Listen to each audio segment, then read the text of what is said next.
ঘরে আগুন লাগলে কুয়ো খুঁড়তে যাওয়ার আয়োজন বৃথা। অসন্তোষের কারণ প্রবন্ধে লিখেছিলেন রবীন্দ্রনাথ ঠাকুর।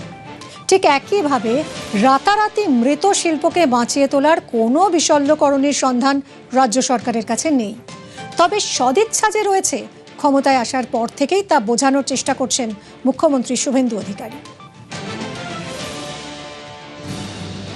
19 July new town convention centre থেকে রাজ্যে আমুল প্রকল্পের শিলান্যাস হলো। 700 কোটি টাকা বিনিয়োগে সাকরাইলে তৈরি হবে আমুল বাংলা ডেয়ারি শিল্প। অনুষ্ঠানে কেন্দ্রীয় স্বরাষ্ট্রমন্ত্রীর উপস্থিতি প্রমাণ করলো রাজ্যের শিল্প নিয়ে কতটা সিরিয়াস বিজেপি। बंगाल चुनाव के विजय के बाद मोदी जी की ओर से मैं मिष्टी दही से बंगाल वासियों का मुंह मीठा कराने के लिए यहाँ पर आया हूँ। এটা একটি গর্বের দিন আমাদের কাছে।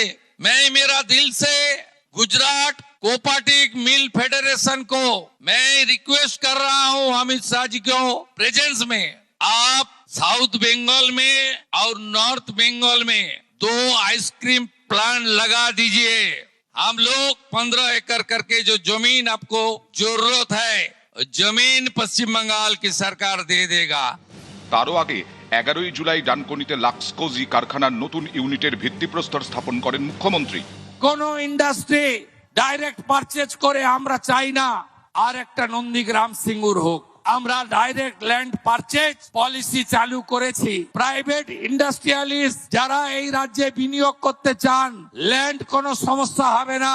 আমরা ডাইরেক্ট ল্যান্ড পারচেজ স্কিমে আমরা আপনাদের ল্যান্ড পারচেজ করে হ্যান্ডওভার করব। ল্যান্ড সিলিং পলিসি একদম চেঞ্জ করে দেব। গত 5 দশক অবহেলার জন্য, এমফেসিস না দেওয়ার জন্য, কাজ না করার জন্য আজকে এই শিল্পের খরা। অপমানিত হয়ে বাংলা থেকে যে সমস্ত শিল্পপতিরা চলে গেছে তার মধ্যে টাটা আছে, তার মধ্যে আদিত্য বিড়লা গ্রুপ আছে, 688টি ছোট বড় মাঝারি শিল্পপতি আছে। পশ্চিম বাংলার জন্য যদি প্রয়োজন পড়ে তাদের কাছে গিয়ে বাংলার স্বার্থে আমি যাব এবং হাতে পায়ে ধরে সেই সমস্ত শিল্পপতিদের এই বাংলায় ফিরিয়ে আনার জন্য তাদের কাছে অনুরোধ করব। আমরা তো দলের প্রতিনিধি, শুধু আপনাদের কাছে এটুকুনি বলতে এসেছি যে নিশ্চিত থাকুন, টাটাও আসবে, বাটাও আসবে, রিলায়েন্সও আসবে, আদানিও আসবে, ইসরায়েল থেকেও বিনিয়োগ হবে, সিলিকন ভ্যালির বিনিয়োগ হবে, মিউনিক থেকে বিনিয়োগ হবে, লন্ডন থেকে বিনিয়োগ হবে। সারা পৃথিবীর শিল্পপতিরা, সারা পৃথিবীর অনাবাসী ভারতীয়রা তারা পশ্চিমবঙ্গে বিনিয়োগ করতে আসবেন। পশ্চিমবঙ্গকে 1 নম্বরে পৌঁছে দিতে হবে। আমাদের সুস্থ প্রতিযোগিতায় পিছনে সরিয়ে দিতে হবে মহারাষ্ট্র, গুজরাটকে, তার উপরে আমরা পৌঁছে যাব। অতীতে সিঙ্গুর দেখেছে বঙ্গবাসী। মমতা বন্দ্যোপাধ্যায়ের আন্দোলন, 2008-এর 23 অক্টোবর বাংলা থেকে ন্যানো প্রকল্প গুটিয়ে নেওয়ার ঘোষণা টাটা গোষ্ঠীর। অনেকে বলেন রতন টাটার সেই ম্লান মুখখানি এতদিন ছিল শিল্পের জগতে পশ্চিমবঙ্গের বিজ্ঞাপন। ডানকুনি ও সাকরাইলে শিল্পের শিলান্যাস করে সেই ক্ষতে মলম দেওয়ার চেষ্টা করলেন মুখ্যমন্ত্রী শুভেন্দু অধিকারী। টাটা গোষ্ঠীকে বাংলায় ফেরার আহ্বান জানিয়েছে নতুন সরকার। মুম্বাইয়ে টাটা গোষ্ঠীর কর্তাদের সঙ্গে বৈঠক করেছেন শিল্প ও বাণিজ্য দফতরের প্রতিনিধি। তাপসদা, সরকারের প্রতিনিধি গেছিল মুম্বাইয়ে টাটা গোষ্ঠীর সঙ্গে বৈঠক করতে, যদি আমাদের একটু জানান। বিষয়টা হলো সব দিক থেকে তো পশ্চিম বাংলার মানুষকে, পশ্চিমবঙ্গকে এবং পশ্চিম বাংলার নবপ্রজন্মকে সারে সর্বনাশ করে দিয়ে গেছে মমতা ব্যানার্জি বা তার সরকার। কোর্টের নির্দেশে 680 কোটি বা এরকম কিছু দিতে হবে। এই সমস্ত বিষয় বা টাটাকে আমরা ফেরাতেও চাই, আনতেও চাই।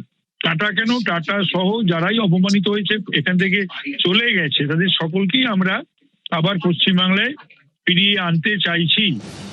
বারবার বার্তা দিয়ে শিল্প মহলকে আশ্বস্ত করার চেষ্টা করেছে বাংলার প্রথম বিজেপি সরকার। বার্তা দিয়েছে বিনিয়োগে আগ্রহীদের তোলাবাজি, হুমকি, আগ্রাসী আন্দোলনের মুখে পড়তে হবে না। বিধানসভায় গুন্ডা দমন আইন পাস হয়েছে।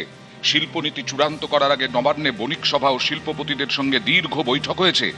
3 ঘন্টা ধরে শিল্প মহলের সমস্যা ও পরামর্শগুলি নোট করেছেন শিল্প বাণিজ্য মন্ত্রী ও তার টিম। নতুন শিল্পনীতি তৈরির আগেই কিছু সিদ্ধান্ত নিয়েছে রাজ্য সরকার। বাজেটে 5,000 কোটি টাকা ইনসেন্টিভ, স্বচ্ছ বাজার ভিত্তিক জমি নীতি, ক্ষুদ্র ও মাঝারি শিল্পের জমির ঊর্ধ্বসীমা তোলার ভাবনা, সরকারি ছাড়পত্রের জন্য 1 জানলা নীতি, অতি ক্ষুদ্র, ক্ষুদ্র ও মাঝারি শিল্পে স্বতন্ত্র নীতি, ভারী শিল্প, চা, বস্ত্র, পর্যটনে জোর, প্রতিরক্ষা, ড্রোন, সেমিকন্ডাক্টর শিল্প টানার চেষ্টা, মহাকাশ গবেষণায় যন্ত্রাংশে কারখানা আনার চেষ্টা, স্টার্টআপে কর্মসংস্থান বাড়াতে আলাদা নীতি। Industry friendly business friendly environment তৈরি করতে চাই। ভয় কমপ্লিটলি আউট করে দিন, ভরসা ইন। ভরসা করে কারা লগ্নি করতে আসছেন, কোন গোষ্ঠী কত লগ্নি করতে পারে? টাটা গোষ্ঠীর 28,000 কোটি টাকার লগ্নি টানার লক্ষ্য। দাদন পাত্রবারে গভীর সমুদ্র বন্দরের প্রস্তাব। রেলের বিভিন্ন প্রকল্পে 1 লক্ষ কোটি টাকার বিনিয়োগ।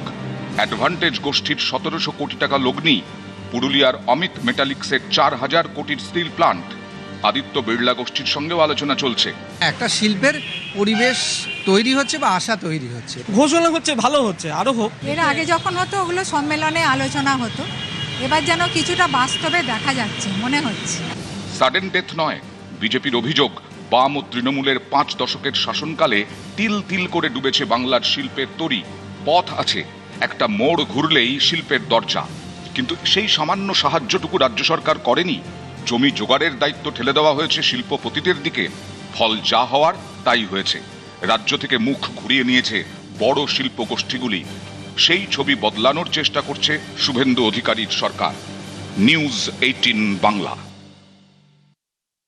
আমরা সরকারের 100 দিন পালন করব আয়ুষ্মান ভারত দিয়ে। বিচ্ছিন্ন বাংলা থেকে আমরা সংঘবদ্ধভাবে ভারতবর্ষের একটি অঙ্গরাজ্য হিসেবে পশ্চিমবাংলা আবারও ফিরে এসছে। চলে গেছে ডবল ব, ফিরে এসেছে অশোক স্তম্ভ, চলে গেছে এগিয়ে বাংলা, ফিরে এসেছে সত্যমেব জয়তে। এই বড় পরিবার পশ্চিমবঙ্গ রাজ্য সরকারের দ্বিতীয় সর্ববৃহৎ দপ্তর, কিন্তু স্বরাষ্ট্র দপ্তরের পরেই। যেখানেই যাবেন, যে অনুষ্ঠানে যাবেন, স্বাস্থ্যকে দেখতে পাবেন আপনি। রোদ, ঝড়, জল, বৃষ্টি, প্লাবন, স্বাস্থ্য দপ্তর। অতিমারি, মহামারী, স্বাস্থ্য দপ্তর। স্কুলে ঢুকবেন, হেলথ চেক আপ, স্বাস্থ্য দপ্তর। অফিসে চাকরির লাইনে দাঁড়াবেন, হেলথ চেক আপ, স্বাস্থ্য দপ্তর। তো কোথাও এমন জায়গা পাবেন না যেখানে স্বাস্থ্য দপ্তর নেই।